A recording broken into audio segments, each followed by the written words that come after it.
A tense exchange unfolds as tough questions are raised about past ties, and the answers only deepen the spotlight. Thank you, Mr. Chairman. Secretary Lutnick, as I said in my opening statement, you led people to believe that you had cut off all contact with Jeffrey Epstein after the 2005 encounter you and your wife had in his apartment. But as I'm sure you know, the Epstein files show a very different record of interaction. Why did the Epstein files show you coordinating a meeting and planning a visit with Jeffrey Epstein on his private island in December 2012?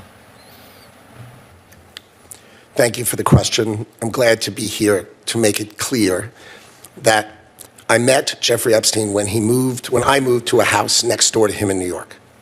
Right? And I met him then. Over the next 14 years, I met him 2 other times that I can recall. 2 times. And that is none for 6 years. So 6 years later, I met him. And then a year and a half after that, I met him, and never again. Probably the total, and you've seen all of these documents, of these millions and millions of documents, there may be 10 emails connecting me with him, probably about 10 emails connecting me with him over a 14-year period. I did not have any relationship with him. I barely had anything to do with that person, okay? Secretary Lutnick, I think you understand the root of concern here. It's the way you described very emphatically your first encounter with him in his apartment, said you were disgusted, would never have any contact with him again. Did you, in fact, make the visit to Jeffrey Epstein's private island? I did have lunch with him as I was on a boat going across on a family vacation. My wife was with me, as were my 4 children and nannies. I had another couple they were there as well with their children, and we had lunch on the island. That is true, for an hour, and we left with all of my children, with my nannies and my wife, all together. We were on family vacation. We were not apart. To suggest there was anything untoward about that in 2012, I don't recall why we did it, but Mr. Secretary, again, as I said, there's not an indication that you yourself engaged in any wrongdoing with Jeffrey Epstein. It's the fact that you believe that you misled the country and the Congress based on your earlier statements, suggesting that you cut off all contact when, in fact, you had not. When you visited the private island, did you see anything inappropriate during that visit? The only thing I saw with my wife and my children and the other couple and their children was staff who worked for Mr. Epstein on that island. And you realize that this visit took place after he had been convicted, right? I mean, you made a very big point of saying that you sensed that this was a bad person in 2005. And then, of course, in 2008, he was convicted of soliciting prostitution of a minor. And yet you went and had this trip and other interactions. Did you have a dinner in Epstein's New York City home in 2011? No.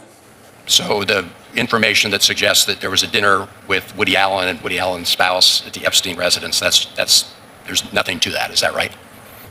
I actually don't know what you're referring to. There was, look, I looked through the millions of documents for my name, just like everybody else. Yeah. And what I found was there was a document that says that I had a meeting with him in May, I think, for an hour at 5 o'clock. Okay. Not dinner or otherwise, for an hour at 5 o'clock. All right.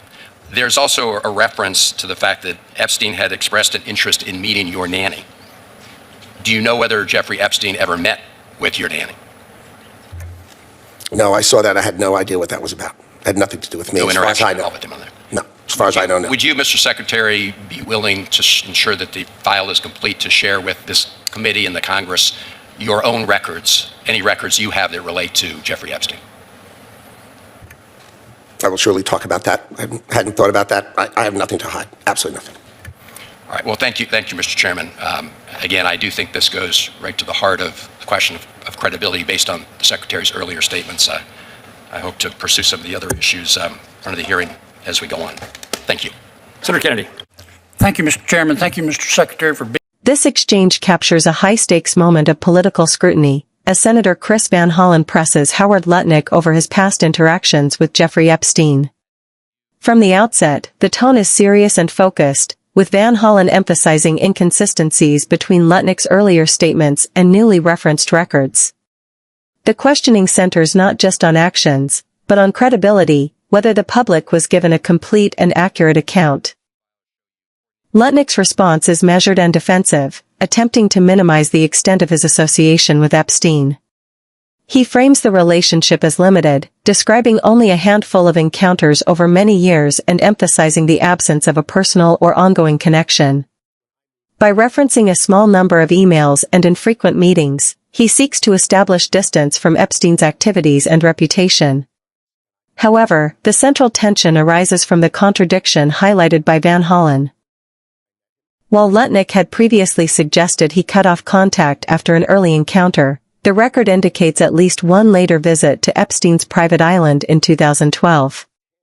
Lutnick acknowledges this visit but characterizes it as a brief stop during a family vacation, stressing that his wife, children, and others were present. This framing appears aimed at reinforcing the normalcy and innocence of the situation.